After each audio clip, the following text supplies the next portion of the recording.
I want to ask you boys, you're the generation beneath me and Goran, and it's like an age gap of like, how old are you? I'm 22. Okay, 22, 25, and 29, Goran's 31, yeah? So I'm like, okay, the gap's there, but when social media hit, right, for us, Facebook came out just when we were finishing school-ish, and Instagram came out when we were at uni. Now, you guys were the first ones to really go through social media at school. What was that like? Like, because it kept on getting better and better and better, like new platform. Like, what was all that like growing up with that in school at a young age? Because you guys had smartphones and shit, I'm assuming at that point too, right? No, with me, I'll go. Mine's a brief story before we get to Amrit, because Amrit probably had more fun. With me, I had a flip phone for a long time, so I was in the dark ages. I'm talking up to year 10. Okay, year 10. Year 9, what about year 11, 12, and 13? Yeah, although I had a HTC in it, but I wasn't using it. Yeah, but you still got Instagram and that on there. Shut up. Galton. Relax. Listen, Indy, listen. Bro, 2008, I was using Facebook in about probably 2 years after it started or something. Like, it was quite, and I was using only Maraja from the computer. Like, it wasn't all the time. So I was actually more into social media at sixth form. So it was very late. I was a late bloomer in my generation, because people were pushing me, oh, you haven't got Facebook, why haven't you got it? You know, and it's just progressed on from there. Like Insta, I didn't have Insta for quite a while, bro. Like, I'm talking of like, I didn't bother. I wasn't much social media savvy. So for me, I was a bit prana, late bloomer. But now, like, you know, hunta pataya, charge is everywhere, innit? So yeah. But Amrit, over to you, because social media is your yeah. In which case, you got the gap of 4 years. So yeah, go on, Amrit. Right. So as far as I can remember, like the earliest memories I can get from like social media and school, was year 7, right? So from year 7, year 7, that was the point where everybody was like BBM crazy, right? Yeah. So everybody was like proper like BBM crazy. Ping. Literally. So obviously, like BBMs in year 7, you know, mad. Hold tight. Listen to this story, right? Yeah, everybody, all my friends circle, they had BBMs and all of that, right? They were all calm, right? And they were like, Amrit, why don't you have like a BlackBerry and all of that, get BBM from there, right? Then I go up to my mum and I'm like, Mum, look, basically, like, you know, BBM चाहिए like, what? And my mum was like, and all of that, right? Yeah. So 2 weeks passed and all of that, right? My mum, right, bless her, right? She ends up buying a Tesco mobile phone that looks exactly like a BlackBerry, right? Oh, yes. So replica. Yeah, yes, literally replica, right? And bless her, right? She thought that BBM was in it and all of that, right? So, and the funny thing is that when she got her new phone, exactly like 2 weeks after, right? She got herself a BlackBerry. That's a violation. She did your bestie so hard. So you gotta set the rules, man. The king, right? That's it. Literally. Yeah, why should have a better phone? So yeah, she made the mistake with you and then corrected it for herself. That's what she did. Literally. Right. That's why I was using desktop Facebook early. But then so after that you had like Instagram, Snapchat sort of like coming up. That was sort of wild during my years, because you know everybody's on the hype. They're like, oh, you haven't got Insta and all of that. And Snapchat was crazy because like the disappearing pictures and stuff, man. Yeah, exactly that. The disappearing pictures, like, you know, that used to be mad. You know, it was just a hype. Yeah, it was just Jesus Christ, man! I could only imagine half the dirty shit that people was try doing at schools and legit. It was mad. I mean, I heard like so many like stories, so many stories relating about like people sending like news and all of that stuff. Like this is around like year 9, year 10 ish time, you know, right? So you know, people used to be done for that. And bro, I felt like at that time it was just more about like obviously how many followers you have, how many likes you have. That was a big thing. And then it was just about like it got to that point even for myself where I was like around I was lucky to clock on this early around like year 10, where everybody was just, oh, so you don't have like 1,000 followers or you don't have like 100 likes on your photos or anything like that. And like seriously, they were using that as benchmarks. Literally, it was like, oh, like there was that type of like, oh, so you don't have that. Why don't you like, you know, why you like this? Why don't you get like 100 likes and all that type of stuff? It was they used to judge you for it, and it was just weird. And I was lucky to clock on that early on because I'm not gonna lie, you can ask Godman, like I really don't care about numbers like that. So as soon as that was early fixated into my head, like that was fine. Because I've seen girls in my year, girls were heavily affected by this, that they used to deep the number of likes and followers that they used to have. And by deep, you mean like, they used to take it to heart. Like literally. Serious, yeah. No, so it was that just shit all can about fuck your self-esteem up, man, honestly. Literally. And then I felt like around year 10, 11 time, like, you know how like all these influencers, like these girls like started like bikini pictures and all of that. That was a big uprise, especially in the fitness industry as well. What, at that time? Yeah, it was around that time. There was a big boom. I clearly remember this because that's when you had like the likes of Callum von Mogner, Bradley Martin, all of these gym people that sort of like popping up. So that's when they could put out posts, but they didn't have to write in paid advertisement or anything. They didn't have to add that on. So they were just getting paid for it, but no one knew that they were making money on the side of it. And even editing as well, like effects, if they've got like no one understood how that worked. Yeah. So that definitely took a big like toll on a lot of people's like mindset. Because even I'm not gonna lie, for me it was just like, okay, only pictures I have to put is like, because at the moment, at that time I was doing like gym and all of that. Like, okay, I need to do like gym posts and all of that. Me doing my workouts and all of that, putting it on there.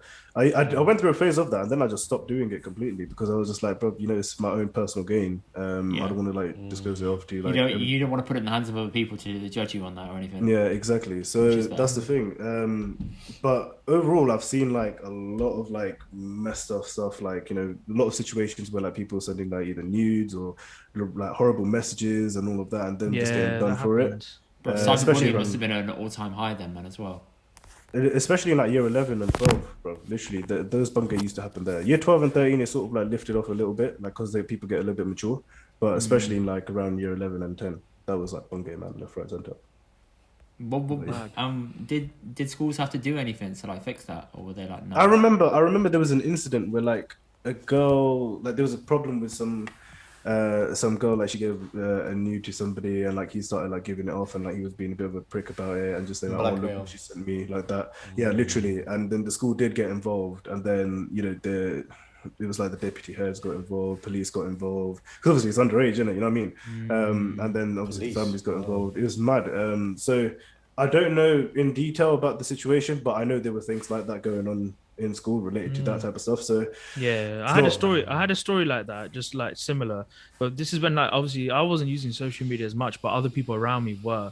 So when we walked one time, we had an incident where I was in year 11 and this happened amongst year 7s, and my mate, his younger brother, came up to us, showed a picture of a girl. Basically a girl was talking to his guy and they were in year 7 and she showed her private parts, right? Wow. And the guy screenshotted it while in the video call, sent it around to all the year 7 boys, and these year 7 boys just running up to us. Now we as year 11s are we were like, what the hell? And they're showing like the picture and we were like, what the hell? And then police had to get involved. The girl is from year 7 as well. Yeah, year 7, and like it was amongst, but then the police got involved, and my mate, his younger brother, saw that stuff, and he was freaked out. Like we were like, what the hell?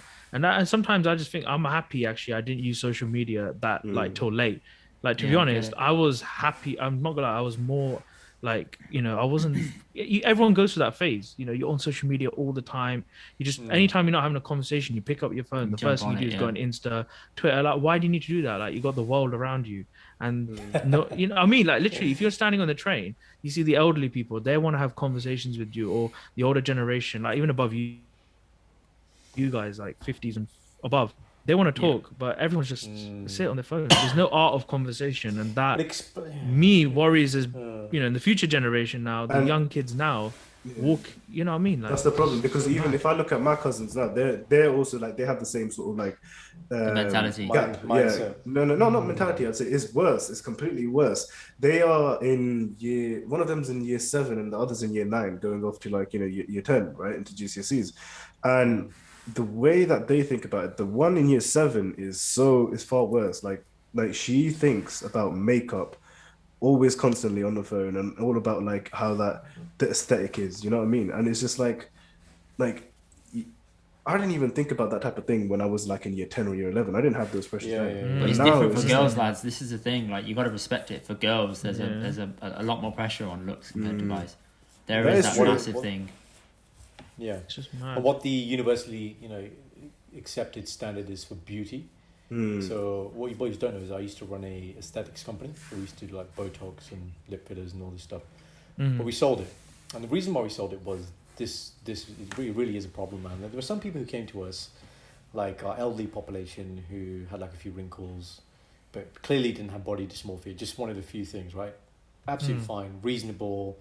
This is what they had, what we call realistic expectation. And then you had this other subset of population, young girls coming through, who just want things doing, like lips and jaw and cheeks and this stuff. And what we ended up doing at the end is we put no offers on that stuff because we didn't want any of that clientele.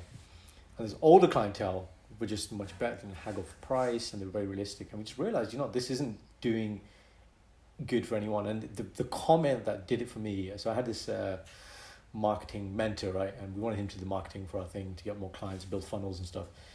And he initially said yes, and then he came back to me and said no. And I said, why? And he said, the reason is, he said, Jazz, I don't want to grow up in a world where everybody gets this, and my sister, the person who doesn't get it, feels like she's the odd one out and now has to conform and get this kind of stuff.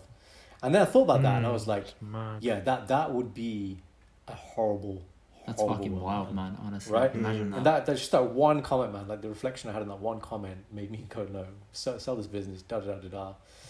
And the second thing I was going to ask you boys is, when you two were growing up, like long days, summer holidays, da-da-da-da, would you be in the park all day playing football and cricket? 100%. 100%, bro. Where has that gone? Where has that gone, man? I remember the days, I remember the days, man. The only time I'd come home here is if my jula came on loose. I was like, Mom, do my jula, or I need some more rugby. That's the only reason why I'd go back home. And like now, and like how good was that, man? Like hours and hours. I'd play a lot of cricket. There was only two of us. There was a single across the road. Yeah. And we'd play in the park. We had like a tree, right? And then behind, you edged it, it was out on the wall. And we had like boundaries or whatever. And I used to treat it like a test match, man. I was like, I'm going to bat all day. He's not going to get me out. And now, like, I just don't get it, man. I just don't. That's the thing. It's changed, isn't it? Like, we mean, I'd answer that with like the development of technology and the ease and access for like a because tech have made it more and more addictive. That's why they've made it more like. Have you seen the program Social Dilemma? If you watch Social Dilemma, you'll figure it out. I saw that and I figured it out straight away, and I was like, it's true. It's made it more and more addictive. The thing that Mom does in there is really good. And we play this game. So when we have big family events, so my wife turned 30 on Sunday, yesterday, right? And Saturday we went to a restaurant at Five Rivers. So we play this game where basically you say, right, let's play the game. Everyone gets a phone. You stack the phones up like in a pile, and that's it. You can't touch it.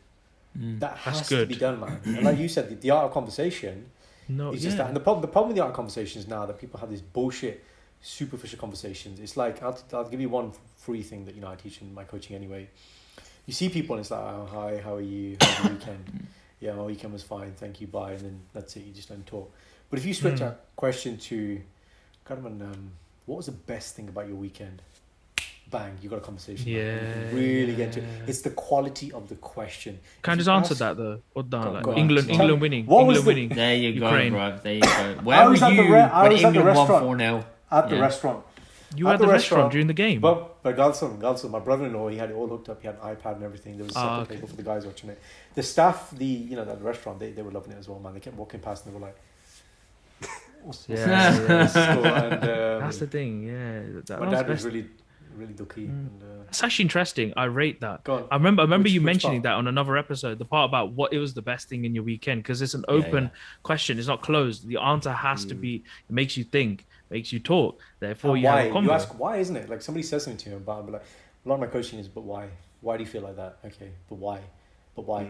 There is always something, but do you want to go there is the question, right? But once you get to that point, there's nothing more fulfilling, man. Like part of my mission statement is to have meaningful conversations every day. People ask me what's success, and I say, well, part of my daily success is if I have one meaningful conversation in the day, I judge that day successful. This is meaningful conversation, right? But people, it's just because it's not sexy enough, right? It's not like gratifying enough. Yeah. It's just not like, enough. I'm like, for me, like, let's say, aside from social media, when I was growing up, I think the biggest thing was playing online gaming with your friends.